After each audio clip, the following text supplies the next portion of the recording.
Hi, I'm Jarrod Macak. This is for Psychology 249 Division 1 for Brendan Nance. I'm a Purdue Lafayette.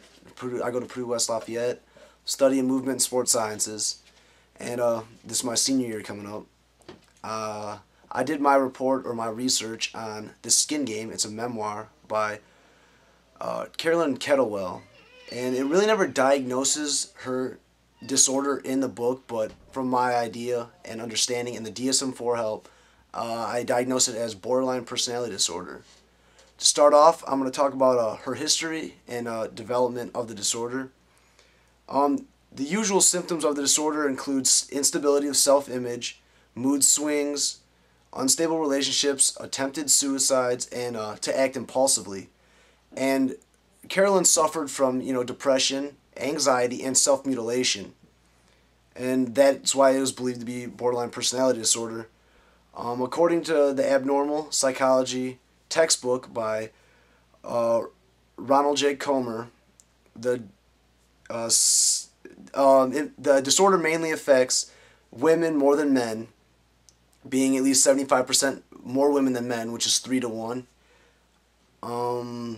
It usually affects them in adolescence and early adulthood is when this disorder is usually effective on the victims.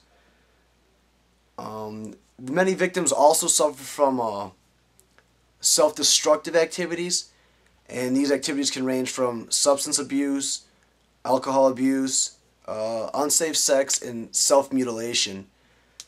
The activities of self-destruction are usually they help release the emotional distress from the victims, and Carolyn was one of these. She used the self-mutilation acts, and many people that do self-mutilate, they usually they keep their bruises and their scars sometimes in areas where you can see them to draw attention, but Carolyn liked to hide hers, and she cut high on her arms and legs to make it where it was more private. But you'll see later that, she does kind of want the attention, because when she tells people the responses she gets, she likes. And according to the Abnormal Psychology textbook, at least 70% of the victims will at least attempt suicide once in their life. And people also feel the need for relationships, and Carolyn did have a lot of relationships throughout her history and her life where you could tell that the borderline personality disorder does fit her. And another effect of the borderline personality disorder is 40 to 71% will suffer from sexual abuse, but Carolyn was not affected by this. The typical symptoms and the symptoms that she suffered I'm going to talk about next. The typical symptoms of borderline personality disorder are instability of self-image, mood swings, unstable relationships, attempts at suicide, and to act impulsively. The symptoms that Carolyn started to exhibit were her lifestyle was usually unstable. Her dad was a parish priest, and he taught at boarding schools, and her mom was a teacher too. And they traveled a lot, to different schools, so she never was able to make stable relationships, like friendships. Her and her sister, they had a hard time doing that. So that was kind of the start of it. Her sister was always perfect. She was good looking, popular, smart. The boys all liked her, and Carolyn really looked up to her sister. So this was hard on her. It created a lot of anxiety knowing that she wasn't drawing all this attention when she did strive off attention. She loved attention. So when she wasn't gaining this kind of created a little bit of problem for her, because she felt, unwanted or lonely. So yeah, this created like a self-image problem for her. So she started dressing differently and wearing makeup to draw the attention from the boys. And this led to her self-mutilation. It was around the age of 12 when her first experience happened. It was when she was in biology class, and they were looking at slides, and she's seen the dead cells, but she wanted to use more live cells. So she said, I'm going to cut myself, draw some blood on the slide and look at it. But she got caught in the bathroom by her classmates in her t-shirt. So they eventually told her mom, and she told her mom she'd never do it again. But this only lasted for a little bit until she met her boyfriend, who was a self-mutilator at the time. And she cut once with him, and she felt this emotional rush in the release of her emotions, to where she loved it, and she became a constant cutter, where it happened every few days or almost every week. And she would cut for any reason after that, for frustration, humiliation, insecurity, guilt, remorse, loneliness. All these would just lead her to cut.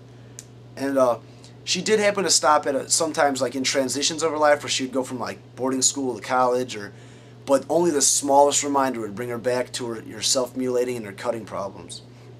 The next is her thoughts of suicide. She had one time where she had a thought of suicide. It was when she was going to hang out. She had plans to hang out with this boy, which was one of her friends, and her parents told her not to hang out with these boys anymore. And her parents didn't know about her plans with the boy, but they made plans as a family. So Carolyn couldn't hang out. So she went through an emotional breakdown where she ran out of the house, took off running, and she was looking for a way to resolve her problem. And her first thoughts was suicide, but she was looking for something more short-term until she went to college. So she never really thought she would have went through with the suicide, but she did have strong feelings towards it. The next was her self-image. She was going into public schools, and she was 5'2" and about 98 pounds, but she felt like she was overweight, and she had a goal set to get her weight to 75 pounds. And at this time, like, she went on an extreme diet where she only ate yogurt, crackers, and a tangerine. And she made up lies, to get around her weight, like what she was eating. But she eventually started getting, this extreme weight loss, and the one thing of extremely thin was anxiety or anorexia. And she said she believed that she did have a problem with anorexia, which is a disorder. And